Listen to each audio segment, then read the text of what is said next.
The seal had never been broken. For 4,000 years, a lump of hardened clay, no larger than a human fist, sat undisturbed beneath 40 feet of compacted Mesopotamian earth, wrapped in a linen cloth so ancient it had fused with the soil around it. When Dr. Fatima al-Rashid's excavation brush first touched its surface in the summer of 2019 outside the ancient city of Nippur in modern-day Iraq, she reportedly dropped her tools and sat back in the dust, unable to speak. Her hands were trembling, not from exhaustion, not from the merciless Iraqi heat. She had seen something on the surface of that clay, a single, partially visible symbol that every Sumerologist alive would recognize. It was the mark of Enlil, the god of wind, fate, and the divine decree that could not be undone. And beside it, pressed so finely into the clay that it required a magnifying lens to confirm, was a sequence of numbers in cuneiform. Numbers that, when her colleague Professor Henrik Voss finally translated them 3 years later in a Copenhagen laboratory, would make him close his notebook, walk to his window, and stare silently at the street below for a very long time. This is the story of that tablet,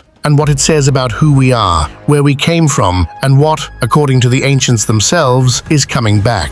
Sumer was not simply an ancient civilization, it was the first civilization. Rising from the alluvial plains between the Tigris and Euphrates rivers in what is now southern Iraq, the Sumerians invented writing, codified law, constructed the first cities, mapped the stars. They tracked the movements of Venus across 1,700 years of recorded observation. They understood the concept of a lunar calendar with corrections for solar drift. They knew things about the cosmos that would not be independently rediscovered by European science for another 3 millennia, and they wrote it all down on clay tablets, tens of thousands of which have survived, waiting in museum basements and university archives across the world, many still untranslated. The city of Nippur, where the sealed tablet was found, was no ordinary sight. It was the spiritual capital of ancient Sumer, not a political capital, not a military stronghold, but the sacred center, the city where Enlil, the most powerful of the Sumerian gods, was believed to reside. To rule Sumer legitimately, a king had to receive divine blessing from Nippur. To speak with ultimate authority, a decree had to be issued in Enlil's name. The temple complex at Nippur, known as the Ekur, which translates as House of the Mountain, was considered the literal dwelling place of divine power on earth. Scholars have excavated Nippur for over a century. The University of Pennsylvania conducted the first major excavations there in the 1880s, recovering thousands of tablets. But the lower strata, the deepest and oldest layers of the site, had never been fully excavated. What they found in the lowest accessible layer, dated by ceramic analysis and radiocarbon testing to approximately 2100 BCE, the period scholars call the Third Dynasty of Ur, was not what anyone expected. There were no grand artifacts,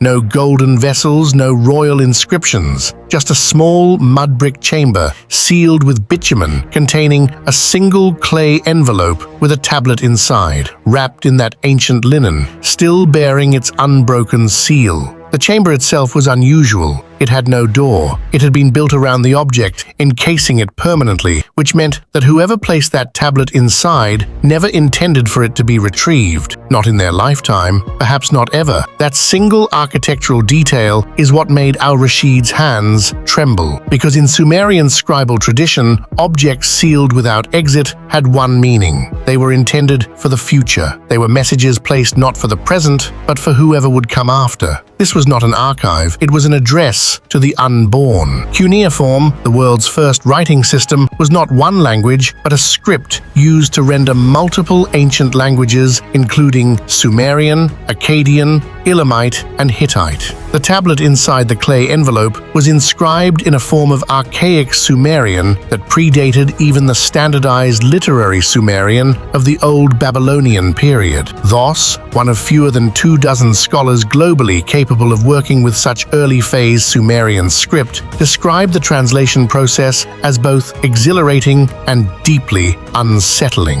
The tablet begins with an invocation to Enlil, standard for sacred texts of the period. It identifies its author not by personal name, but by title, a high priest of the Ekur, an En priest, which was among the most senior religious roles in all of Sumer. The end priest describes a vision. In Sumerian religious practice, visions received within temple precincts were considered direct divine communication, and they were recorded with extreme precision, because to misquote a god was to invite annihilation. The vision describes entities the text calls the Anunnaki, a term that appears throughout Sumerian and Akkadian literature and refers to a group of powerful divine beings, gods of the earth and underworld, who were believed to have shaped humanity itself. In the Atrahasis epic, one of the oldest flood narratives on Earth, the Anunnaki are the beings who debate whether to destroy mankind. In the myth of Inanna's descent to the underworld, the Anunnaki serve as judges of the dead. They are, in the Sumerian worldview, the fundamental architects of human fate, and in this tablet, the end priest records that they spoke to him directly. They were, the text says, departing, and they would return. What makes the tablet so unusual and so controversial is not the departure narrative. Divine withdrawal was a known theological concept in ancient Mesopotamia. It is the specificity of the return, because attached to the vision is a numerical sequence, a date formula expressed in the Sumerian sexagesimal system, their base 60 mathematics, the same system that gave us the 60-minute hour and the 360-degree circle. Voss and his colleagues spent months converting this sequence, cross-referencing it with known Sumerian calendrical systems, the Shah cycles mentioned in the Sumerian king list and the astronomical periodicity tables found at Nippur and Ur. The number, when converted, points to a cyclical astronomical alignment, not a specific calendar year, but a recurring celestial configuration involving Saturn, Jupiter, and what the Sumerians called Nibiru. The mainstream academic interpretation, cautiously and carefully stated by Voss in his 2022 paper, is that this tablet preserves an archaic astronomical theological tradition in which the return of divine authority to Earth was tied to a specific and observable pattern in the night sky. The Sumerian king list, one of the most analyzed documents in the history of ancient studies, contains reigns measured in sars, units of 3,600 years, for rulers described as having descended from heaven before the flood. A persistent minority of researchers in the fields of archaeoastronomy and comparative mythology have argued for decades that embedded within these mythological frameworks are genuine astronomical records, deliberately encoded to survive in narrative form across catastrophic civilizational collapse. The sealed tablet from Nippur does not resolve this debate, but it significantly intensifies it, because if the numerical sequence on that tablet is an astronomical marker, and if the celestial configuration it describes is calculable using modern software, then we can, theoretically, determine when that alignment next occurs. This is precisely what a team at the University of Vienna did,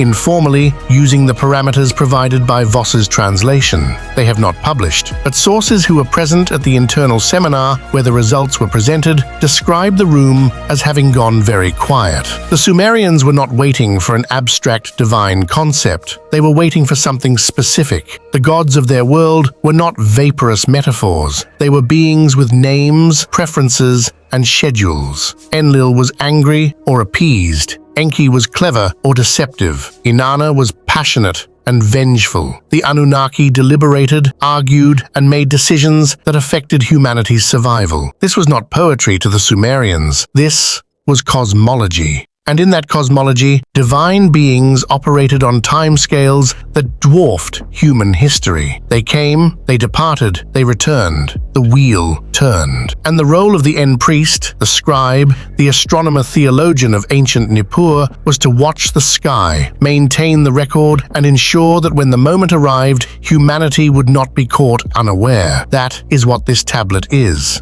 It is not mythology. It is a preparation, an ancient civilization standing at the height of its intellectual power, reaching across 4,000 years of silence, trying to tell us something. The question is whether we are listening. Dr. Al-Rashid, in her final public statement before the tablet was transferred to secure scholarly custody, said something that has since been quoted more than anything else to emerge from this discovery. The most frightening thing, she said, is not what the tablet predicts. It is that they thought it was worth sealing. They built a room with no door around a warning and buried it beneath their holiest city. Whatever they believed was coming, they did not think the world they knew would be there to receive the message. They were writing to survivors. 4,000 years ago, at the height of the most sophisticated civilization the ancient world had ever produced, someone sat in the darkness of a sacred temple in a city whose name means the bond of heaven and earth, pressed a wedge-shaped reed into wet clay, and described a future